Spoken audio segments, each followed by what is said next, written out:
try this to see if you're at risk for fall. We're going to go through what's called the 4-stage balance test, and I want you to do it with me. Just make sure you're in a safe environment where you can grab onto something if you need to. Let's get started. What we're first going to do is place our feet together and we simply hold for 10 seconds. All right. So right now I'm just using a clock, looking at the timer for 10 seconds. And if I can do this without stepping or grabbing onto something, I've passed and I move on to the next test. The next test is where we place one foot, a half a foot in front of the other. We're going to do both sides.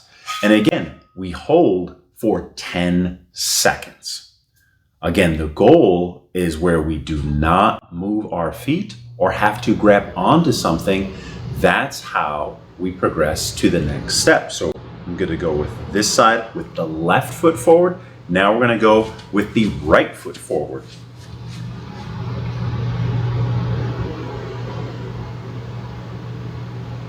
This would be hilarious if I lost my balance. I can't lose my balance, right? So again, if I'm not like, oh, I step or had to grab onto it, then we move on. If not, we stop the test. We know where we're at. The third test is where we're going to place one foot in front of the other.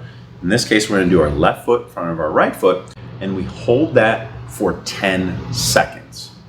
Each test gets successively harder, and again, only progress if you've passed the previous test. All right, I've held that for 10 seconds. Now I'm going to go on to the next one.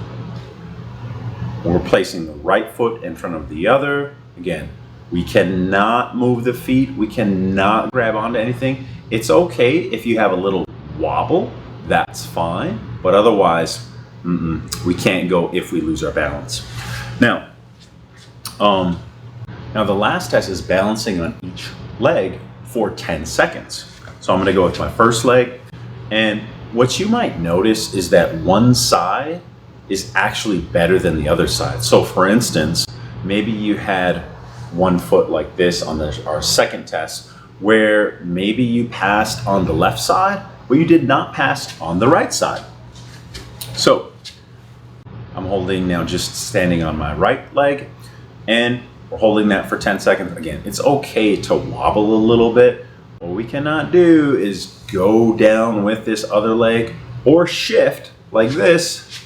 Can't be shifting around or holding on to something. And if you've passed all these tests, congratulations, you are now at a large risk for falls or breaking your hip. Now, what happens if you have not passed? What you can do is focus on using these exercises safely as a way to build up your balance so that you will not fall. Because as we get older and older and older, our risk for falling increases. And the way that we can actually prevent that is practicing our balance. So I don't care if you're a teenager in your 20s or 30s, you need to be practicing balancing. Now, that might mean using step ups, single leg squats, lunges, any other single leg exercise which challenges your balance. But the idea is you should have something in your program that helps you balance, all right? Now, some of the ways that I love progressing using this series of tests is making it a little bit easier for people when they go through their exercises. So let me give you an example. One of my favorite strategies of working with individuals just on their balance, and if they already have problems with their balance, especially with this first test, is that I actually want to make this position easier for them so that if they are able to do it without support or shuffling their feet, that's fantastic. So let me go through the regressions that I would use for these tests so that we can build up to be able to pass all these tests, right? So if you have someone who had a problem like this, now first off, I'd generally make sure that they had kind of a full assessment. We want to make sure that they're not in significant hip, knee, ankle, low back, especially lower body pain that might be affecting their ability to balance. So ensure that you have a good assessment. So ensure those things are addressed, but as well, we can usually start with something that's gonna be wide, all right? If you have a person that has general problems with here, they're probably gonna have major issues that are where it's already on your radar, and they have a lot of stuff going on that you're gonna need to address. But generally, a lot of people are gonna be able to balance pretty well here, and then over time, we can start to bring it in. Now, we don't have to just hang out here as a simple, pure balance exercise. You can do stuff like curls. You can do stuff if you had a band behind you, like a band press, right? You can do stuff like an overhead press. You could even do stuff like a band row that was happening in front of you, okay? You can gradually bring in the legs to challenge your balance. Let's say too that you had an issue with here, right? One foot in front of the other. Well, in that case, I'm gonna start you out wider. Again, same thing. You can have this as a pure balance exercise. You can have curls, tricep press downs, a press, a row, overhead, right? We gradually bring it in so you feel more and more comfortable. Now, we don't necessarily need to practice this with a lot of stuff going on because this does stuff. You can see me. Like, this is a sobriety. This is a field sobriety test per se, right?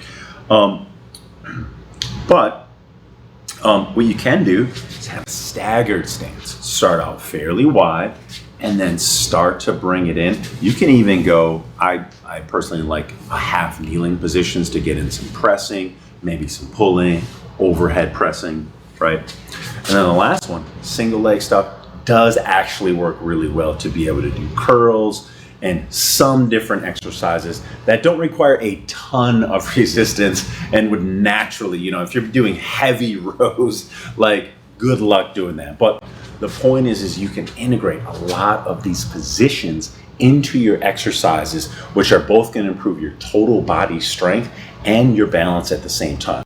And if you're a practitioner going through this, make sure that you're using a timer where they can audibly hear the beginning or the end where you announce begin and then end. Otherwise, I use like a Gym Boss interval timer that gives a pretty loud beat when you start and when you end. So if you have any questions on the test that we went through or the strategies that we use to improve your balance, let me know. I'm happy to answer them. Thanks for watching.